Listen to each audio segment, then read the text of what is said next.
अमिताभ बच्चन और कुली फिल्म का किस्सा, एक लम्हा जो इतिहास बन गया। अमिताभ बच्चन का नाम बॉलीवुड के इतिहास में एक ऐसे सुपरस्टार के रूप में लिखा गया है जो अपनी शक्ति, दिलेरपन और अद्भुत अभिनय कला के लिए जाने जाते हैं। लेकिन उनकी जिंदगी का एक ऐसा मोड़ था जब उनका जीवन एक पल के लिए थम गया और पूरा देश उनकी सलामती के लिए दुआएं मांगने लगा। ये घटना 1982 में आई फिल्म कुली की शूटिंग के दौरान हुई थी, जब अमिताभ बच्चन को एक गंभीर चोट लगी और उनकी जान पर बन आई। कुली एक बहुप्रतीक्षित फिल्म थी जिसमें अमिताभ बच्चन मुख्य भूमिका निभा रहे थे। ये फिल्म एक मजदूर के संघर्ष और समाज में हो रहे अन्याय के खिलाफ उसकी लड़ाई पर आधारित थी। अमिताभ बच्चन का किरदार इकबाल था, जो एक कुली के रूप में अपनी मां और बहन का ख्याल रखता है और कई मुश्किलों का सामना करता है। इस घटना का जिक्र करते हुए ये कहना जरूरी है कि कुली की शूटिंग के दौरान एक एक्शन सीन फिल्माया जा रहा था, जिसमें अमिताभ बच्चन और अभिनेता पुनीत इस्सर के बीच एक लड़ाई का दृश्य था। इस सीन के दौरान अमिताभ बच्चन को एक मेज पर गिरना था, लेकिन गलती से मेज का कोना उनके पेट में गहराई से लग गया। ये चोट इतनी गंभीर थी कि अमिताभ को तुरंत अस्पताल ले जाना पड़ा। इस घटना के बाद अमिताभ बच्चन की हालत बेहद नाजुक हो गई थी। उन्हें तुरंत मुंबई के ब्रीच कैंडी अस्पताल में भर्ती कराया गया, जहां डॉक्टरों की टीम ने उनका इलाज शुरू किया। उनके पेट में लगी चोट से बहुत खून बह गया था और कई घंटे तक डॉक्टर उनकी जान बचाने के लिए संघर्ष करते रहे। उस समय डॉक्टरों को भी नहीं पता था कि अमिताभ इस हादसे से बच पाएंगे या नहीं। जैसे ही अमिताभ बच्चन की चोट की खबर फैली, पूरा देश सदमे में था। करोड़ों प्रशंसक उनके ठीक होने की दुआएं करने लगे। अस्पताल के बाहर लोगों की भीड़ जुट गई और मंदिरों, मस्जिदों, गुरुद्वारों और चर्चों में उनकी सलामती के लिए प्रार्थनाएं की जाने लगी। इस घटना ने ये साबित कर दिया कि अमिताभ सिर्फ एक अभिनेता नहीं थे, बल्कि एक ऐसी शख्सियत थे जिनसे लोग गहराई से जुड़े हुए थे। निर्देशक मनमोहन देसाई, जो कुली के निर्माण में लगे थे, इस हादसे से बेहद परेशान हो गए थे।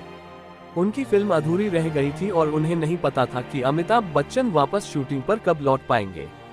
देसाई ने फिल्म की शूटिंग रोक दी और सब कुछ अमिताभ की सेहत पर निर्भर था। अमिताभ बच्चन की हालत कई दिनों तक नाजुक बनी रही। डॉक्टरों ने उन्हें बचाने के लिए कई सर्जरी की और अंततः उनकी स्थिति में सुधार होने लगा। यह एक चमत्कार ही था कि वे इस गंभीर चोट से उबर पाए। खुद अमिताभ ने बाद में इस घटना को अपने जीवन का सबसे मुश्किल दौर बताया। कई महीनों तक अस्पताल में इलाज के बाद और लंबे आराम के बाद अमिताभ बच्चन ने आखिरकार फिल्म की शूटिंग फिर से शुरू की। कुली की शूटिंग पूरी हुई और जब यह फिल्म सिनेमाघरों में आई तो इसे देखने के लिए लोग उमड़ पड़े। फिल्म एक बड़ी हिट साबित हुई, लेकिन इसके साथ साथ दर्शकों को वह सीन भी याद रहा जिसमें अमिताभ को चोट लगी थी। दरअसल उस सीन को फिल्म में बरकरार रखा गया और फिल्म के अंत में अमिताभ ने सभी दर्शकों का धन्यवाद भी किया।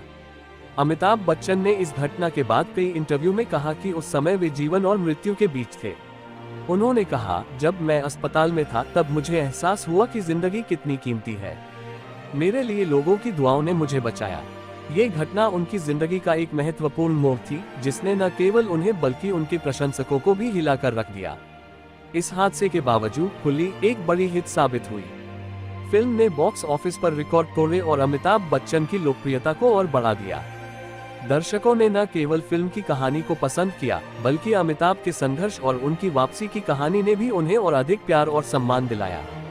इस हादसे के बाद अमिताभ बच्चन की जिंदगी में कई बदलाव आए। उन्होंने खुद को और भी अधिक अनुशासित बना लिया और अपने स्वास्थ्य का ख्याल रखने लगे। इस घटना ने उन्हें ये सिखाया कि चाहे व्यक्ति कितना भी शक्तिशाली हो, जिंदगी बहुत नाजुक होती है और इसे संजीदगी से लेना चाहिए। उन्होंने अपने प्रशंसकों का धन्यवाद किया और कहा कि उनके प्यार और समर्थन ने उन्हें ये लड़ाई जीतने में मदद की। अमिताभ बच्चन और कुली फिल्म का ये किस्सा बॉलीवुड के इतिहास का एक ऐसा अध्याय है जिसे कभी भुलाया नहीं जा सकता। ये घटना न केवल अमिताभ के जीवन का महत्वपूर्ण मोड़ थी, बल्कि इसने ये भी साबित किया कि वह सिर्फ एक अभिनेता नहीं, बल्कि एक योद्धा हैं, जिन्होंने जीवन की सबसे कठिन लड़ाई को भी जीत लिया। ऐसे ही और रोचक फिल्मी कहानियों को सुनने के लिए हमारे चैनल को सब्सक्राइब करना मत भूलें।